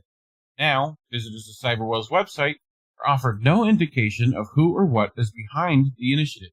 It promises to deliver more data, less hate, or data, less hate, by tackling More James List schools! More James List schools! What? Oh, online, well, sorry. Using artificial intelligence. In a comment released to Paulson, Cyberwell claimed they were forced to remove the Our Team page for safety reasons due to the pair's reporting generating false and misleading information. The statement further alleged, following the publication of your story, our analysts were attacked and identified by name on Twitter. Users shared your article and our employees' names to the wider network, and we became concerned for our staff's safety. I'm sure you can pay for security. It's fine. A review of now purged. Just don't get whatever security can't shoot on slope roofs, but don't worry about it. A review of the non-purged resumes of Cyberwell's founder and staff points to a somewhat different rationale. Many members of the nonprofit's dynamic team of academics, retired generals, intelligence alumni, and innovative tech professionals. That's just how many ways can you say spooks? But, have extensive IOF backgrounds and Israeli government ties. U.S.-born founder Tal or Cohen Montemayor immigrated to Tel Aviv as a teenager and followed to serve in the IOF as a lone soldier. She then entered the intelligence sphere via Israeli firm Argyle Consulting, which provides private spying services to international companies and other entities. Sounds nice. Wait, stop. Argyle's nice. Wait, and other entities. Yes. Okay. Yeah. Fred says that originally Facebook labeled this stream may violate whatever. And he was like, what the hell? Sharing a news video? And sure enough, well, I looked at the title now. Well, maybe. Yes, Fred. Thank you. And sorry. We're sorry. We're sorry. We're so sorry. We're sorry. So she served under Zahar Gorgel. The Zohar. You do not mess with the Zohar. Don't bring Zohar up. A decorated IDF intelligence officer with over a decade of experience in various cyber and technology roles. Together, they struck upon He's listening the right idea now. Of driving enforcement and improvement of community standards that hate speech policies across the digital landscape to fight against online anti-Semitism. So they launched Cyberwell. Encouraged by colleagues and mentors elsewhere, the organization employs Jonathan Hezroni, a former analyst and analyst team leader in the IOF's Military Intelligence Research Department. Sure. Yeah. That means that he was one of the computer geeks underground that they barely let out. Well, I mean, you talked about Poindexter last week, so. Dina Porat, chief historian of the Zionist entity, funded Yad Vashem, who heavily influenced the IHRA's working definition, is named as a Cyberwell advisor. So, too is Major It's General... Yad Vashem. I'm sorry, Vashem? No, it's Yad Vashem. Yad Vashem. So, Major General Amos Yadlin. That one good? Did I get that one? Yadlin? It's probably Yadlin. Would be my guess. A 40-year high-ranking IDF veteran who once held the IDF spying wing and was previously defense attaché to the U.S. Alongside them is Lieutenant Colonel Peter Lerner, a longtime IDF spokesperson. His position raises grave questions about the non-profit denials of any connection to Voices of Israel. So, of course, Israeli corporate records list Lerner as a shareholder and director of CashApp as Voices of Israeli chair and founder Michalakin Avni. Jesus Christ. Can we like a little less names, you know? Like a first and last? It's Micah, but sure. Micah, Formica. In a December 2018 Times of Israel interview, Keshet David initially called Israel Cyber Shield. It is the research and intelligence arm of the Israeli government-funded organizations, then known as Concert. It was headed by Yossi Kupfwasser, former Israeli Ministry of Strategic Affairs Director General and lead IDF military intelligence researcher. He was the lead researcher for the IDF. This is really okay. So this is saying that all their spying. This is the military doing the computer cyber spying. Yep. And then big old commercializing it through Cyberwell, but really the Israeli military is going to end up with access to all of the data that Cyberwell ends up collecting and influencing the narrative of what Cyberwell is going to censor. And that couldn't be possible at any other tech company, cough, cough. So Israel Cyber Shield attracted significant public controversy in May of that year after it was revealed to have compiled and circulated a dirty dossier on prominent BDS activist Linda Sarsour in a bid to discredit her and encourage universities and other organizations not to feature her as a speaker. As Avni acknowledged, shouldn't, but that's another story. Yes. Creating a hostile environment for Palestine, solidarity activist events were precisely the unit's founding purpose. So, yeah, Linda Sarsour, not such a. I don't want to see anybody censored, and I certainly don't want to see people turn on her. But not a big fan of hers either. So, and I can understand, but they also make hysteria. Like she was on Team Bernie. Like really? It depends on when that was. We all were young and dumb once. But yes, so if a person puts up a public post on Facebook and says, I'm a big supporter of this or that anti-Israeli organization, not only that, but I'm organizing a demonstration on my campus tomorrow. If they put that public post out for the whole world to know, that's public info. So there's nothing wrong with being aware of that post, making sure that Jewish students on the campus are aware of it. Concert funds, Keshet David, and we get all the information.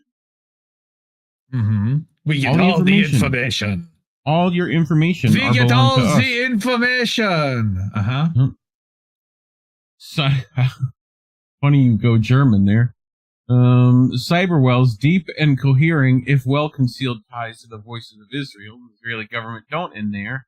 The nonprofit's 2022 annual report with its chief financial officer as Sagi Balasha. Sagi Balasha? The very first CEO of Voices of Israel when the operation was still named Concert. He took up the post after leaving the influential Zionist lobby group, the Israeli American Council, right around the time IAC donated thousands of dollars to Keshet David under its former name, Israel Cyber Shield. Fast forward to 2021, Cyberwell was founded under the title Global Anti-Semitism Research Center, Global ARC. Almost immediately, the wholly unknown nonprofit received a $30,000 joint donation. I mean, I will take a $30,000 joint donation, but that's just me. Not from Cyberwell. No, but, alongside Keshet David from Morona Leadership Foundation, which is run by Gila Milstein, the wife of wealthy Cyberwell board member Adam Milstein, who confronted IAC in 2007 under the express direction Israel's then consul general in Los Angeles, Ehud Barak. Ugh. We can get the names, man. Like, you're struggling. It's just the names. It's always I could do a lot of other regions very well, but that particular regions of the world's names, So like, can't we just like go like Jebediah or like no, no, definitely not. Definitely not. From 2018 onwards, former Israel police officer Aaron Vosker, that's the other thing, we got a ton of German mixed in here, has served as chief executive of Keshet David. Simultaneously, he led Argyle Consulting, the private spying firm where Tal Or, Cohen Montemayor, and Zohar Gorgel. God, these sound like this is just an alien's name, dude. Like, if you needed to name an alien, Zohar Gorgel. Zohar Gorgel? It's literally like the name of a supervillain. Like really. a Demogorgon. And founded Cyberwell. Yeah. So like you had Gorgel and Montemayor that had basically founded Cyberwell. Yeah. Cohen Montemayor, right? In a podcast interview in January this year, that while at the company, she provided analysis to Israel's Ministry of Strategic Affairs, same agency that founded Voices of Israel. Cyberwell Audit Committee member Eric Becker is an Argyle alumni. Again, this is all circular crap. So, Paulson, if it were another article, you'd say to me, you could have done without that whole paragraph right there. Probably, hey man, tell Kit, condense a little, make it for us dummies. So, as Paulson wrote, in other words, the chief executive of Cyberwell and two of its board members previously worked at the same private intelligence spinoff from Voices of Israel. A director of the spinoff is an advisor to Cyberwell, and the CEO of Voices became the CFO of Cyberwell, as Paulson tells Mint Press. So, these groups are so tightly knit, you can arrive at the same conclusion 10 different ways. These efforts are for sure all an evolution of Israel's long-running anti-BDS program, and I'm glad we talked about all the 10 ways. Glad we made it through that in the last paragraph. So, to make this mephitic web even murkier and more incestuous, stealing your words recently, Cyberwell partnered with it's Game of Thrones stuff, the notorious Act.il, which is closely associated with IAC and the Israeli Ministry of Strategic Affairs. The latter leads Zionist entity anti-BDS efforts globally. Cyberwell's 2022 report noted that the nonprofit served as the data provider to Act.il's community for the end-of-year call to action on the state of online anti-Semitism. So, they're writing the book on all this. In a bitter twist, it was in 2022 that Act.il ceased operations, having secretly for years corralled Zionist activities to target boycotts, justify Israeli oppression and slaughter, and harass human rights groups and Palestinian solidarity activists online under the bogus Aegis of Organic and Spontaneous Response, aka bot farm. The platform abruptly shuttered without much in the way of explanation. This may have been triggered by the crusading work of Canadian academic Michael Buchert, who amply exposed Act.il as an Israeli government propaganda connivance. That makes sense. From day one. I like that's Latin, English, Greek, something like that. Yet Cyberwell's pressing. I want to see that report at some point. Yes, I want to see how he debunked that. That's pretty freaking cool. So badly they had to shut the fucking thing down. right. That was a pretty wow. So Cyberwell's pressing desire to disassociate itself from Israel's security intelligence apparatus is undoubtedly motivated by a fear the outfit could go the way of Act.il if its true nature was exposed and well known. Markedly, both Argyle and Cyberwell executives and Adam and Gil and Milestein refused to respond to further requests for comments from Paulson on their relationship and shared funding with Keshet David. Yet, Cyberwell's Israeli government origins hide in plain sight. In February, Tel Aviv's Ministry of Strategic Affairs and the Ministry of Diaspora Affairs produced a report, The Hate Factor, Policy Online for Combating Anti-Semitism Online. Little notice at the time among its proposed strategies was the exploitation of artificial intelligence. Who would have thunk they would use that, Indy? They certainly don't mind using it to target missiles. So, Cyberwell's USP, to root out and neutralize users on social media platforms posting and sharing content critical of Israel. It is no coincidence that Cyberwell launched months later. Our reporting forensically demonstrates that the IHRA advocacy nonprofit Cyberwell is a spin-out of Israel's most controversial anti-BDS intelligence collection effort. Keshet David, which further used Argyle Consulting Group as its public face, also tells Mint Press News. The corporate shell game continues, with Keshet being the intel collection arm of the primary propaganda effort of the Israeli government, Voices of Israel. That Cyberwell scrubbed its intelligence ties from its website after we exposed how the nonprofit was born out of this network speaks volumes. That's what I said. Yep. So, it is vitally incumbent for Palestine solidarity activists to mount pressure on Cyberwell and demand answers for the questions that its executives now stonewall. They, and of course the spectral actors lurking behind them, clearly have grand plans. On July 3rd, Cyberwell circulated a dubious study on alleged anti-Semitism posting related to the month's UK general election. Content critical of now Prime Minister Keir Starmer's avowed Zionism was specifically cited. An accompanying press release declared, as elections are being held this year in a number of countries, including the UK, France, and the US, Cyberwell anticipates that anti-Semitic conspiracies, accusations, and hateful rhetoric will continue to rise online and in the real world. Unfortunately, one of the few things that opposing parties and sides have agreed on throughout history is the use of antiseptic tropes to blame the other for perceived failures and harms. The fucking projection. Jesus Christ. Oh my God. Ugh. So, we can expect similar studies to circulate in the wake of every election and political incident in the years to come. Unless Cyberwell's Israeli intelligence run operations are brought to a rapid and wholly deserved halt. What? That's a big sigh. Bro, like, what are we doing? You know?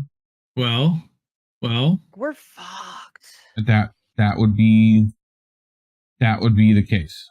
Bad news, bad things are happening. Well, talking about these things is why Facebook barely lets us keep any content up, and also why we're demonetized on YouTube. You can go to ko-fi.com/indienewsnetwork, scan the QR code on your screen, or go to the link in the description, leave us a little donation. Very nice. Otherwise, subscribe, do all the engagement things you already know to do. Every YouTuber asks you to do it. You know where the buttons are. They light up if I say them. Like if I say like, subscribe, comment, share, it's supposed to come up, right? Allegedly, leave us a little comment. Let us know what you think. Otherwise, Thanks for watching. Any chats, Cindy? Keeping up? Hi, Cynic. Well, it's Cynic's out there. Wesley's out there. Lots of people out there. Anna's still out there holding it down on Rockfin, but she's been quiet. I haven't seen much pop out over there for a little while, but it's the worst shit she's ever seen. Reef, find the 2020 Casio keyboard Kamala campaign ad. I can't to save my life. It may be scrubbed. I mean, you gotta give props to the Casio keyboard, though. It's very versatile. Please, like Cam, look, there were people today, good friends of ours, who were literally calling on Biden to resign. And I said, wait a minute. Are you literally, do I hear it right, that you're asking for President Harris to happen right now today? I do think that person would want anyone else other than that person at any given time. But I feel you. I would agree, but goddamn, anyway. Man, like, we do not want Harris to even be president for one day in this universe ever. Please, by all means. This is the most election of our lifetime. Oh my God. What? We got 3 more months, folks. We got 3 more months. If we can withstand for like 3 more months. You think you just fell out of a coconut tree? All right. Oh boy. Well,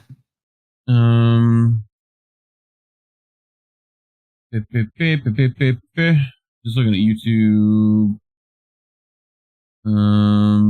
All hail, Comrade Misty. I'm glad Natty Williams. Yes. Both of Misty. Good for you.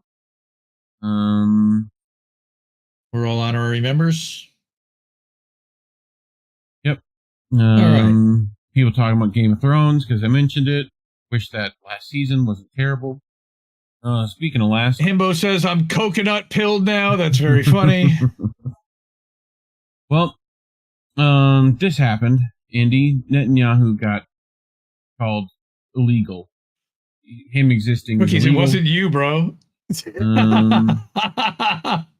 But well, yes. So I feel like a lot of people still miss this, even though normally people don't miss these kind of things. But figured I'd bring it up. But the ICJ, International Court of Justice, aka The Hague, tells Israel to end occupation of Palestine territories, and guess what? Pay them reparations. So, reparations. Funny how that works. Michel Mushabek. Have not heard of you before. Interesting name. You're over there at Sheerpost holding it down. Michel. That's right. In a landmark opinion issued today, the ICJ has said that Israel's 57-year occupation of the West Bank, East Jerusalem, and the Gaza Strip is in breach of international law, like we've been trying to tell you. The proceedings came out of a UN resolution passed in December of 2022. In the resolution, the UN General Assembly requested an advisory opinion of the ICJ on Israel's practices affecting human rights of the Palestinian people in the occupied Palestinian territory, including East Jerusalem. The ICJ, also known as the World Court, also known as The Hague, is the UN principal judicial organ that adjudicates disputes between member states and provides adversary opinions on international legal matters. Advisory, not adversary, but few of them tend to be. This is the strongest statement they've literally made against Israel in history ever. So yeah, it's a big deal, and it came through. I think it came through like at 4 a.m. because it came through because it came from Europe. Yeah, and I read this before I went to bed, and I was just like, wow. First of all, Israel's gonna fucking melt down when they hear this, and sure enough, that happens, and that's earth-shattering. And it should be. I mean, goddamn, man, what's it gonna fucking take? Yep. So, go ahead. This case is separate from the one brought forth by South Africa last year, in which the ICJ provisionally ruled that Israeli practices in Gaza are plausibly genocidal. Plausible. Following that ruling, Israel indicated that it rejects the ICJ's findings, of course, In a post on Twitter, Prime Minister Benjamin Netanyahu wrote, "Nobody will stop us, not The Hague, not the axis of evil, and not anybody else. And the best part of this plan motherfucker is no one can stop me." Essentially. That's we need the Dr. Evil, because that's literally like, thank you. What? Public hearing on Israel's occupation of Palestine were held at The Hague on February 19th and lasted for 6 days, during which 52 countries participated and presented arguments. The panel of 15 judges on the court were asked by the UN General Assembly to consider the legal consequences arising from the ongoing violation by Israel of the right of the Palestinian people to self-determination from its prolonged occupation, settlement, and annexation of their territory occupied since 1967. And a bit before that, too. The hearings commenced with remarks by Palestinian former minister Riyad al-Maliki, in which he asserted the rights of Palestinians to live in freedom and dignity in their ancestral land. He asked the ICJ to recognize the Palestinian people's right to self-determination and called on the court to declare Israel occupation is illegal and must end it completely and unconditional. Israel did not participate in the oral arguments, but the office of the Prime Minister issued a statement saying, "Israel does not recognize the legitimacy of the discussion at the ICJ in The Hague regarding the legality of the occupation, a move designed to harm Israel's right to defend itself against existential threats." Yeah, but they're just fine with it happening for ICJ ruling potentially against Russia, but just not against them. It only applies to non-Western friendly countries. Right. So, at a public sitting at the Peace Palace in The Hague, Judge Nawaf Salam, president of the World Court, read the ICJ's advisory opinion regarding Israel's occupation of Palestinian territory. The panel of judges concluded by 14 votes to 1, ICJ has jurisdiction to get the advisory opinion requested by the UN General Assembly. So that's jurisdiction's always important with these. So, by 11 votes to 4, the court is of the opinion that the state of Israel's continued presence in the occupied Palestinian territory is unlawful, and that Israel is under an obligation to bring an end to its unlawful presence in the occupied Palestinian territory as rapidly as possible. With one single no vote by guess who? Judge Julia Sebutinde of Uganda. Remaining 14 judges on the panel agreed Israel's settlement policies are in breach of international law. The state of Israel is under an obligation to cease immediately all new settlement activity and to evacuate all settlers from the occupied Palestinian territory. Also, while 14 votes to 1, the court agreed that Israel has the obligation to make reparation for the damage caused to all the natural and or legal persons concerned in the occupied Palestinian territory. By 12 votes to 3, the ICJ is of the opinion that all states are under an obligation not to recognize as legal the situation arising from the unlawful presence of the state of Israel in the occupied Palestinian territory and not to render aid or assistance in maintaining the situation created by the continued presence of the state of Israel in the occupied territory. That international organizations, including the UN, are under an obligation not to recognize as legal the situation arising from the unlawful presence of Israel in the occupied Palestine territory. Everyone else, kick them the fuck out.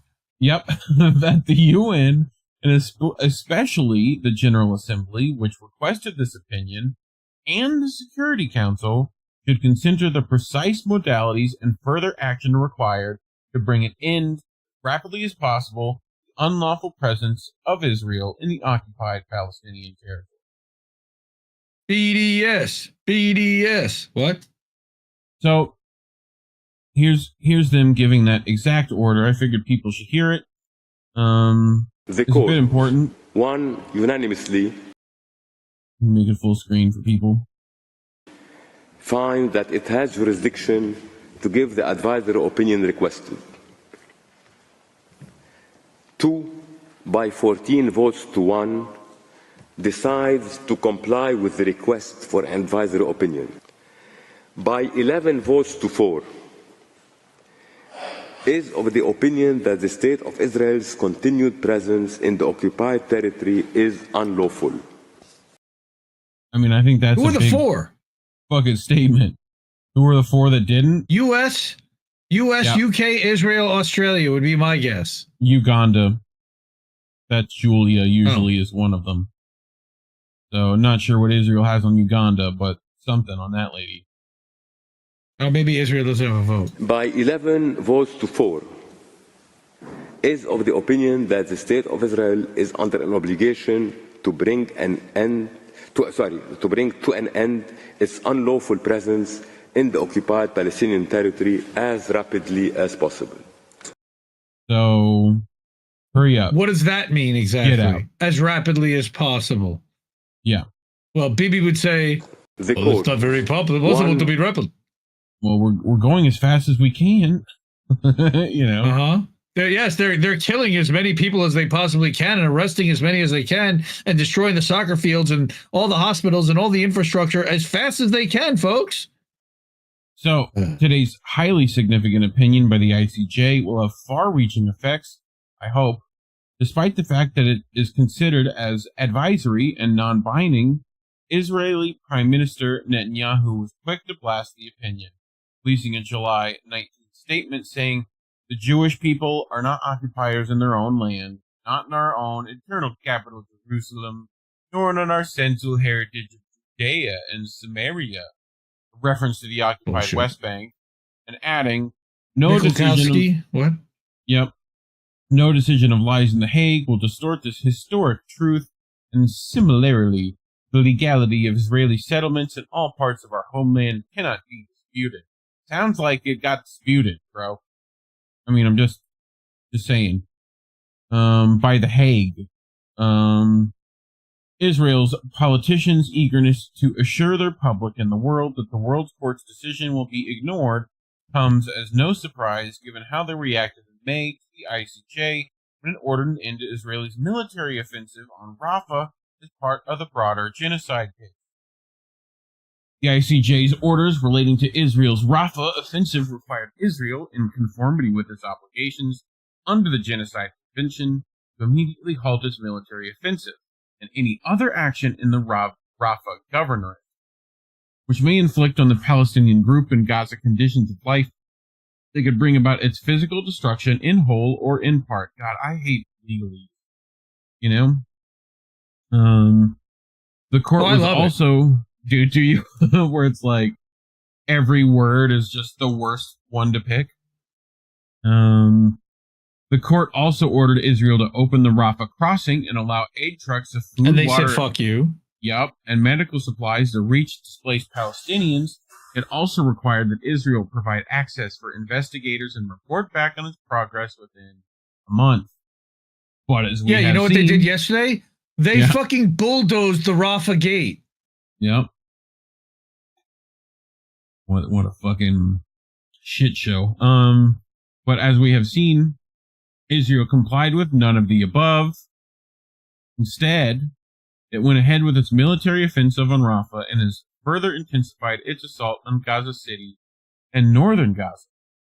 According to the Palestinian Ministry of Health, Israel killed 309 Palestinians, wounded 640. All these numbers are low, I'm sure. Gaza since July 11th, raising the death toll to 38,000. But which didn't we just hear? It was like 600,000 or something. Well, they said 186,000 if you count the number of injured, the people under rubble, etc., and it could be as high as 600. But there's no hospital records to even know anything. There's no anything. There's no infrastructure. It's all guesswork at this point, and that's what Israel wants. All right, that's why they did what they did. That's why they wiped out all of the infrastructure. That's why they wiped out all of the hospitals and all the records and then blew up all the universities and all the books and burned the fucking houses down. Jesus. Okay. In the name of Judaism. In the name of fucking Judaism.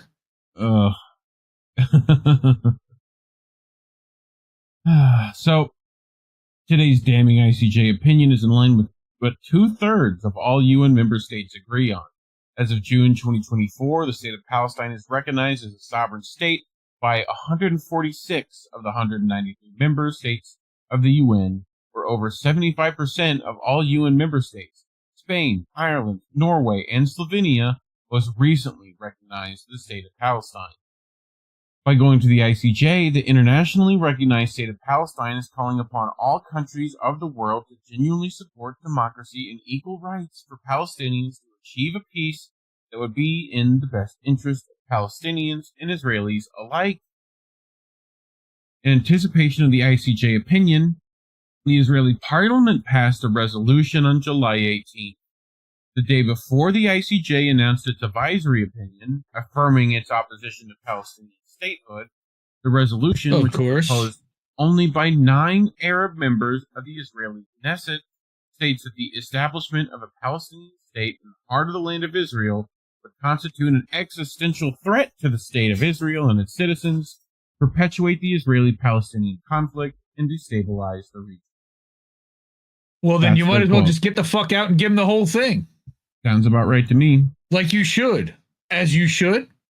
In a Haaretz article on July 18th, far-right finance minister Bezalel Smotrich of the religious Zionist party, Beelzebub Smotrich of the religious Zionist party, was quoted as saying in a post on Twitter, with a decisive majority of 68-9, 69. The Knesset voted against the establishment of an Arab terror state in Israel, not now, not in the future, not unilaterally, and not within an agreement. Referring to the annexation of the West Bank, he added, "Awakening of our overwhelming majority in Israeli society is amazing. Now is the time for sovereignty." Occupation, ethnic cleansing, and genocide now. That's a hell of a slogan, huh? Pretty much. That's basically what he's saying. Occupation, ethnic cleansing, and genocide now. How is he not? How is he not? And he's become like this. Now, what happened was, what had happened was he resigned from the war cabinet, okay? Because he didn't think that fucking Netanyahu was warmongering hard enough.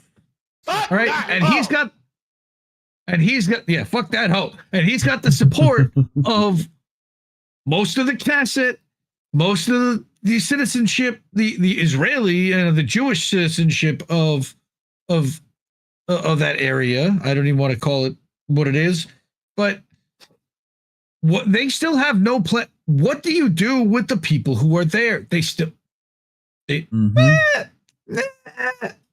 don't want to give you an answer because you don't want to hear their answer. Well, there is an option they also seem to be good at, but Secret talk. They dug them. They would know. Dug a couple of them, haven't they? While the Biden administration continues its insincere rhetorical support for the two-state solution, as well as the new Kamala administration, the U.S. has remained Israel's staunchest supporter, always using its veto power to shield it from accountability to prevent Palestinian statehood, despite Israel's repeated violation of international law and UN Security Council resolutions. But yet, I quote, "It's heartbreaking." So, the Palestinian people have faced a long history of injustice, from colonialism to displacement, present-day apartheid. The countries of the global south recognize that the unimaginable suffering being inflicted every minute, of every day, of every second on the Palestinian people has come to an end. Time will tell if the ICJ's opinion will produce a change in the policies of Western governments and succeed in finally allowing Palestinians to return to their homes and live their lives with freedom, equality, and dignity. Fortunately, I don't think it will do that. Free Palestine. That's just me. But what could do some of it? This right here, which you sent me. Again, broke at 4 a.m. as before I went to bed because I'm a lunatic who goes to bed at 4 a.m. Yes, folks. Sorry, but that's the truth. I do this all day, every day. I basically can't stay awake anymore. has quietly been working on the impossible, uniting all the Palestinian factions, including Hamas and Fatah. You didn't even know there was more than one. The Beijing Declaration is the most hopeful event for Palestine in decades. Gaza will be rebuilt and then united with West Bank and Al-Quds. Al-Quds? Quds? Al-Quds. All kids? No kids? Al-Quds is East Jerusalem. It's the part that hooks up to the mosque, you know, the Al-Aqsa Mosque and the Golden Dome, and vaguely recognize the name of the rock. I mainly know it as like Quids News Network, but so that's like the official like Hamas Palestinian video. That's what Israel calls the propaganda network, because it actually puts out the stuff that's happening there. Look at the gaslight. So all the 14 factions, Hamas, Fatah, the Palestinian Islamic Jihad, the Popular Front for the Liberation of Palestine, and others have agreed to unify. Reconciliation is a watershed moment, paves the road to an independent Palestinian state. I hope so. So here it is. China says Hamas and Fatah signed Beijing Declaration, right? They hosted leaders from 2 Palestinian factions, hopefully to bridge some divides, right? So, in a rare show of unity, 14 Palestinian groups, including Hamas and Fatah, agreed on Monday in the Chinese capital of Beijing to achieve a comprehensive national unity under the umbrella of the PLO. The announcement was made in a joint statement conclusion of a 2-day meeting in Beijing following China's invitation to intra-Palestinian talks. So, nice to hear some of that. Well, unity. I can't believe the Palestinians didn't invite the U.S. to the negotiations. Nah. Yep. Israel? No, they didn't invite Israel? Interesting how that works. How about that? Well, anything you have to say before we head out of here? Yeah, that's embarrassing as shit. Let me tell you, for the U.S. that the China is peace brokering amongst the Palestinian people. That's great. They've got to get their, look, they all need to get on the same page so they can fight the fight that they need to fight. I mean, they're being systematically wiped out, and it feels like the Matrix in a way. You got factions and all kinds of groups that are some people would say that the left should listen and should pay attention, because you're being systematically decimated and dismantled piece by piece by a much larger, much more powerful, much better funded organization. Where have we seen that before? And It's a good thing. Now, luckily, they've got someone like China who is trying to foster peace, that is trying to bring a world that we all want to potentially live in together. And BRICS, and it's really scares the crap out of the people here that have held their hands on the global power network that has been dictating the way the world has gone for the last 75 years. And this is going to be a red century, like it or not. Look, they have 1.7 billion people in their population, which is 6 times the United States. Our time is limited up, and we're grasping at straws and trying to start wars in order to stay relevant and keep the military, industrial, financial machine rolling, while plunging everyone into debt, while bullying the rest of the world, while ignoring the hypocrisy that's going on right under our noses, okay, that we're pushing for at the same time, while screaming about peace and everybody getting in line and medical stuff, and just, wow, it's exhausting. And I get why everybody is burned out. And then you got the shit they pulled all week. You got a warmonger addressing Congress. You had Sleepy Joe dropping out. You got them just anointing Cam as their candidate. And that's a whole other thing. I don't believe that she's going to be the one that ends up in November. I think this whole thing is going to the convention, and that's going to be my little prediction is that they're all getting behind her. Of all in which you live and what came before you.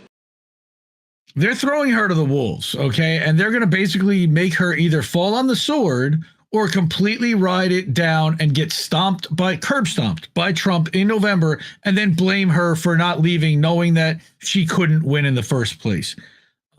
My guess is that she's going to end up bowing out before the convention, but it may be after the convention, just like they waited until after the primary so they could anoint who they wanted as their quote-unquote candidate. They may end up doing that again after the convention, believe it or not. I don't think we're done, guys. I really don't. I can't imagine they're going to November with this clown show. No way. They know she can't win one state. One state? I mean, I feel like she could win the state of depression, maybe. Well, she could win the state of Micronesia. No, they don't have a vote anymore. No, it's American Samoa. She can win American Samoa. I mean, maybe. I feel like Although the Samoans are WWE fans, and we know Trump has the WWE vote like locked down. Well, I mean, they might be Montel fans. You don't know. I mean, I just feel like objection, speculation. But I am, and I'm spent on that one. And you're done. All right. Well, talking about this stuff is, of course, why we're demonetized. If you want to get around that system, you can go to co-v.com/indienewsnetwork, scan the QR code on your screen, or look for the links in the doobly-doo below. You can't do that because, times are hard and you need that money for more important things. Hit the like and subscribe button. They're right down there. They're right below there. They look like one of these. Looks like subscribe. Very easy to find. Hit that share button. Leave a comment. Let us know what you think. Do you think Indie's going to be right? What do you think? Otherwise, don't get distracted by the nonsense. It doesn't matter because nothing's going to fundamentally change no matter who shows up anyway. It's all a fucking clown show and a joke. Just laugh. Just laugh, folks. Yep. Nice. All right. Well, you can also get some merch. Merch! You want to, engage in some capitalism. You seem to engage in a capitalistic society. Why? How dare you? How dare you? You can get one of those watermelon shirts. Look at that. This is really close to a red triangle, so you might not be able to wear it in Germany, but close enough. Right?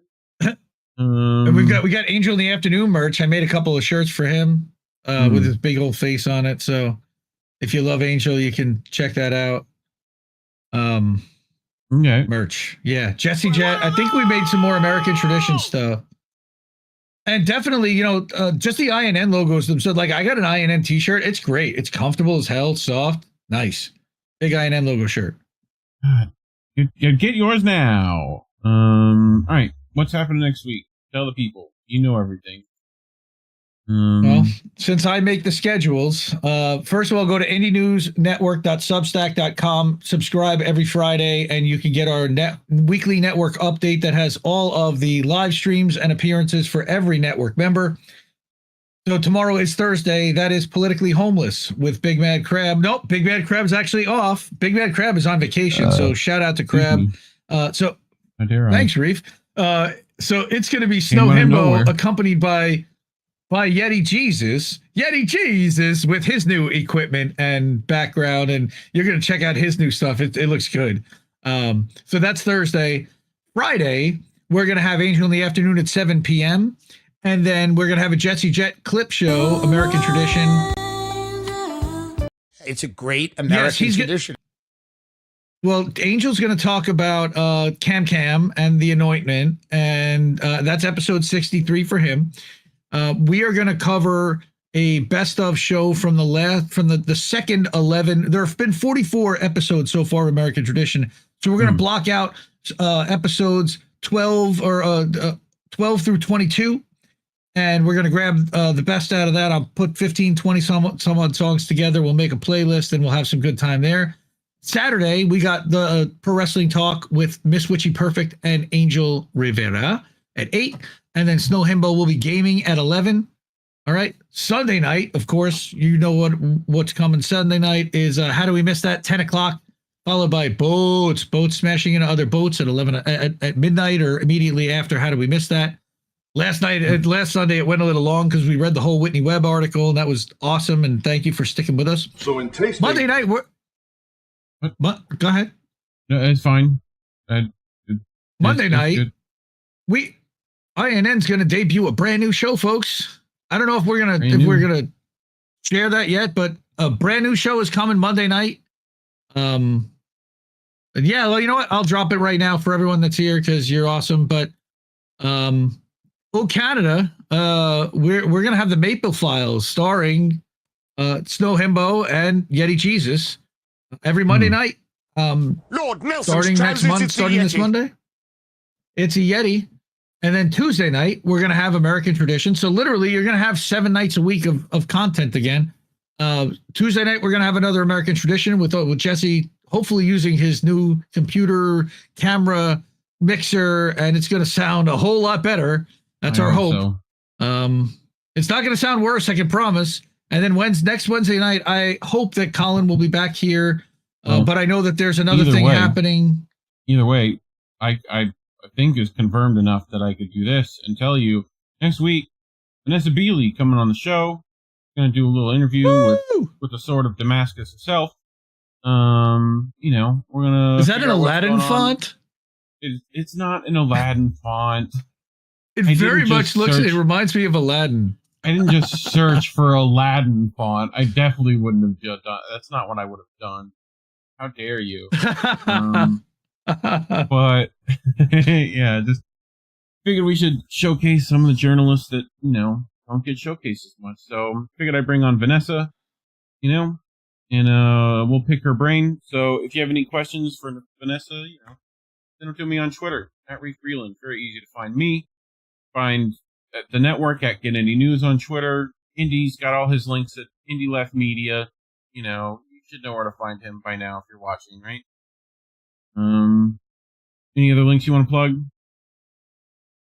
Wow, there's so many. Well, kick.com/IndieNewsNetwork. We're building on Kick now. We got people over there. Telegram, t.me/IndieNewsNetwork. We're actually live on Telegram, believe it or not. Let's see. Yeah, no, that's good. That's good. Okay. Support independent media. Like I say every day, because we need it more than ever, and I do it and I live it. I appreciate you and I love you all. Thank you. You're welcome. You're very welcome. I was talking to them, not you. I think that's it. I think we did it. So yeah, thank you for watching. Whoever you are, thank you. And as always, kids, labels are bad. Stay independent. Good night, fam.